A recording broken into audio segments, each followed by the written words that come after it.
Welcome to Sweet Life Beat Life. We hope this video helps. In this video, I will show how to make nachos snacks, full guide. Start by preheating the oven to 375 degrees F and arrange a single layer of sturdy tortilla chips on a large baking sheet. Sprinkle an even layer of shredded cheese, then add jalapenos, diced tomatoes, and cooked protein if using. Keep toppings balanced so chips stay crisp. Bake until cheese is bubbly and edges are golden, about 5 to 7 minutes. Then finish with fresh cilantro and a squeeze of lime. Achieve perfect melt by grating your own cheese and layering thoughtfully. Start with chips, then a moderate cheese layer, followed by cooked meats or beans and a few vegetables. Repeat the sequence so each chip benefits from cheese on top and beneath, which helps adhesion.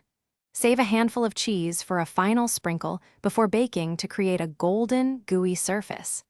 This method prevents soggy bottoms and ensures every bite has flavor.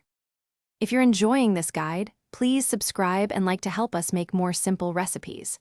Quick recommendation: socks life's too short for cheap socks. Go darn tough with a lifetime warranty. They make standing at the stove more comfortable and fun. I've linked the product in the description along with other deals, so check there if you want to grab a pair.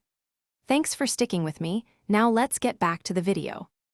Finish nachos with fresh, vibrant touches after they leave the oven for the best texture contrast.